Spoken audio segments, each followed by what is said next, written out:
Hi, my name is Mark Jager. You can see my work on channels Jager Photo on YouTube and iMark Productions on Vimeo. The Milky Way, the constellations, our neighboring planets, and other celestial objects have always intrigued me. As a result of this interest, astrophotography became something I wanted to do. Until recently, I was limited in what I could photograph by the rule of 500.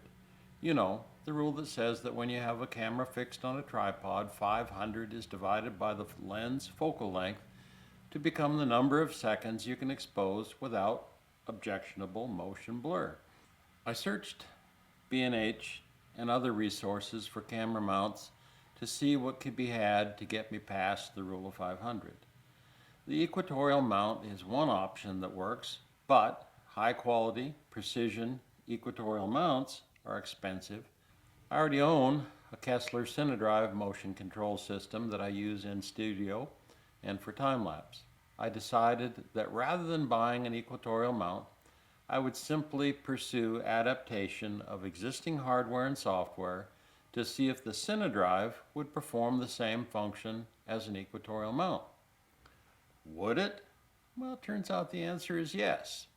So let's go further. I'll explain what we're trying to simulate and then how I did it. The German Equatorial mount, the GEM as I'll call it, compensates for Earth's rotation by having one rotational axis parallel to the Earth's axis of rotation. This allows the telescope to stay fixed on a celestial object by driving that axis at the same speed as the objects appear to move across the sky. For ease of presentation, I will only discuss a telescope in the northern hemisphere. As such, the GEM right ascension axis would be aimed at the north celestial pole. The north celestial pole points near the star Polaris. Understanding how the GEM works is important, so I made a simple model. Watch this time lapse showing its step-by-step construction.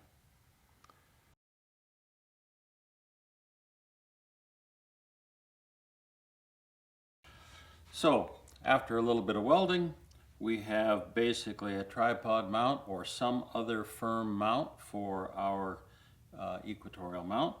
And this plane right here should be horizontal. When we screw this bolt in, we gain the ability to move our mount around and basically find north. But we're going to assume the North Star is right up there. So we're going to aim in that direction, and we're going to add another axis.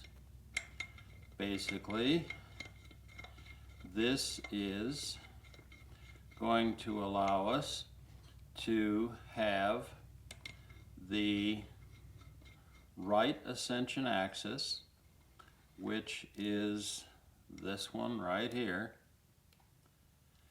aimed over and up at the North Star. Now, this angle right here would be your local latitude. Here it's about 46 degrees, so the right ascension axis right here is free to rotate, and this is the motion that counteracts the rotation of the Earth. When we put the declination axis in here and take our camera and screw it in here, so let's just say that directly behind me is Orion. We center Orion up in our camera. We then track Orion as it appears to move across the sky.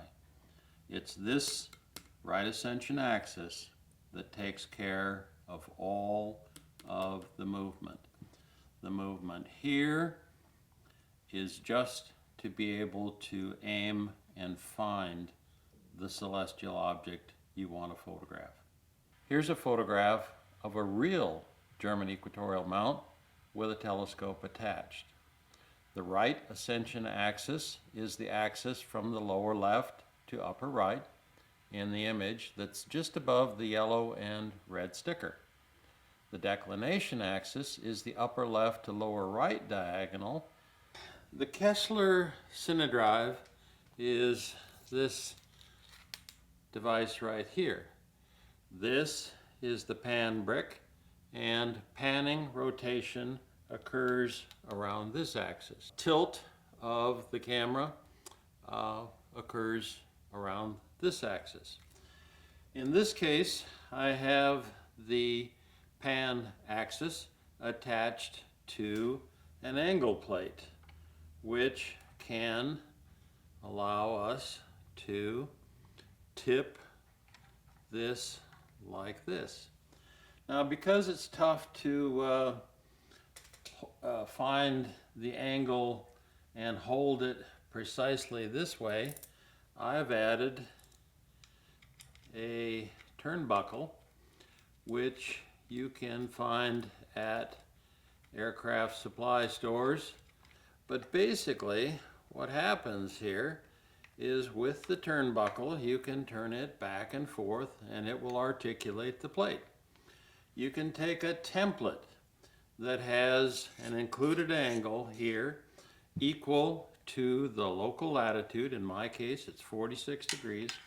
You can move the lever back and forth here until the angle between the template and the angle plate matches, and then you go ahead and lock the angle plate down.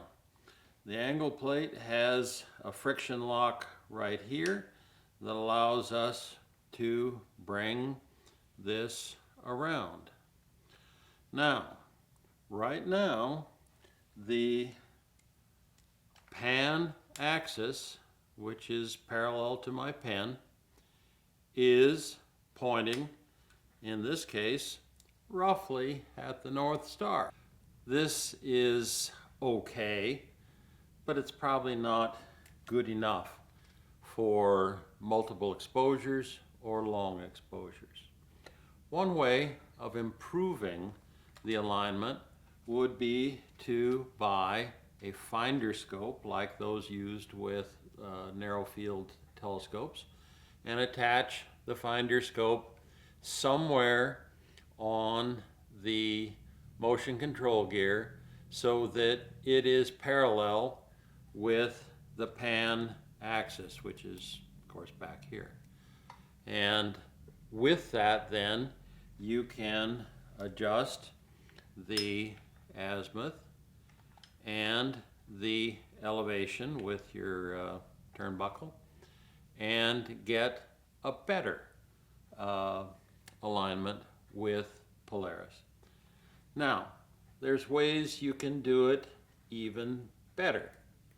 One way is to take advantage of computing, and that would allow us to put a computer-driven high-resolution night camera on the top of the pan brick, in this case, so it's parallel with the axis, with the pan axis, and this can be adjusted back and forth until the image seen by this camera and the software is the same.